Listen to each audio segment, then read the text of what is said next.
Indonesia memang masih akrab dengan hal-hal yang berbau mistis sejak zaman dahulu. Memang sepertinya mengerikan. Tapi di sisi lain, hal-hal mistis ini juga menjadi komoditas bagi banyak orang. Tidak heran jika kemudian banyak orang melakukan hal-hal unik seperti uji nyali untuk memuaskan rasa penasaran terhadap makhluk gaib. Bahkan banyak tempat menyediakan wahana yang memamerkan hantu-hantu Indonesia. Memang wahana ini menghadirkan sosok hantu-hantu yang tentunya itu bukan sungguhan, tapi diperankan oleh manusia. Meski demikian, bukan berarti tidak ada kejadian mistis di lokasi tersebut. Terkadang, jika lagi apes, ada sosok yang tidak diundang hadir dalam wahana tersebut. Inilah yang dialami oleh saya dan teman-teman saat mengunjungi salah satu wahana rumah hantu di sebuah pasar malam.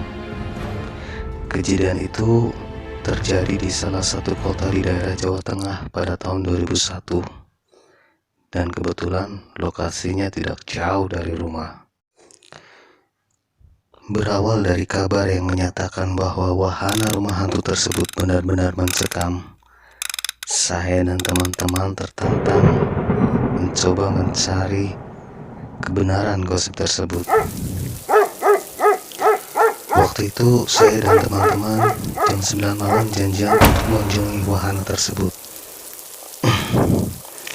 Kita sampai dan langsung cari dan masuk wahananya. Tepatnya daerah paling belakang dan sedikit terpisah dari wahana lain. Mungkin biar terkesan lebih serem ya. Soalnya kalau malam hari memang menambah suasana mencekam, sehingga lebih meningkatkan adrenalin. Dalam wahana tersebut terdapat beberapa ruangan dengan lorong-lorong sebagai pemisahnya. Suasananya pun dibuat seperti rumah tua yang sudah tidak terawat.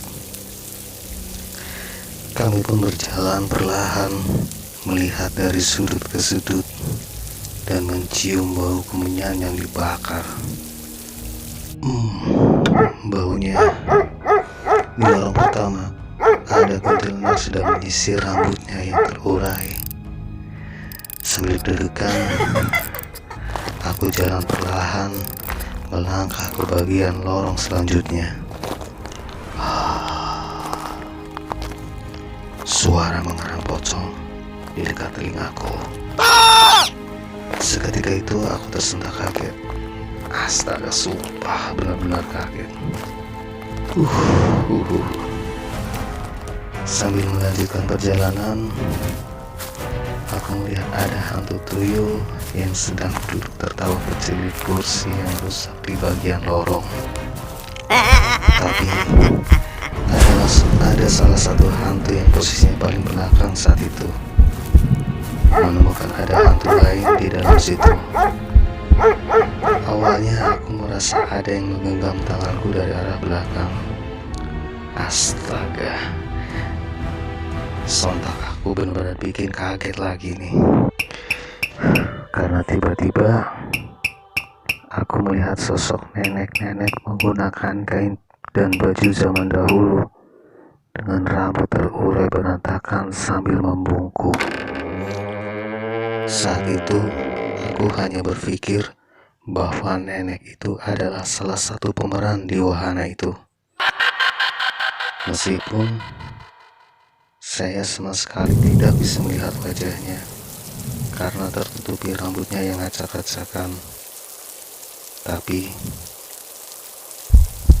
salah satu yang kuingat adalah tangan nenek tersebut yang keriput dengan kuku tajam. Bahkan nenek itu sempat tertawa lirih. Yang saya rasakan pada saat itu, aku menuntun nenek itu berjalan perlahan hingga jarak aku melangkah dari teman-temanku terpaut jauh. Hingga pada akhirnya aku benar-benar terpisah dari rombongan teman-teman. Aku tak melihat lagi mereka ada di depan. Yang pasti mereka keluar wahana lebih dulu, dan gak ada yang tahu aku di belakang yang masih tertinggal karena suasana yang pada saat itu memang benar-benar gelap dan pengap. Setelah beberapa saat mereka berada di luar wahana tersebut, mereka baru sadar bahwa saya masih tertinggal di dalam. Mereka bingung. Mereka berusaha memanggil-manggil namaku dari pintu keluar. Dan pada akhirnya mereka melapor kepada petugas wahana di situ. Mereka pun menjadi orang terakhir yang masuk ke wahana tersebut karena akan segera ditutup. Akhirnya petugas pun masuk dan menjemputku. Mereka menemukanku berada di lorong, berjalan lambat. Saat bertemu dengan petugas, aku merasa lemas setelah nenek-nenek tersebut memegangi tanganku. Meskipun nenek-nenek itu sudah tidak tampak setelah berjalan ke arah belakang, aku masih seperti orang yang bingung. Pelan-pelan aku berusaha mengingat, sambil aku bercerita tentang apa yang baru aku alami.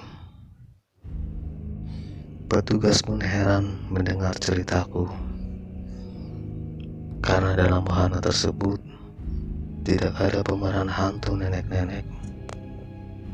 Bahkan beberapa pegawai lainnya pun berdatangan karena heran mendengar ceritaku.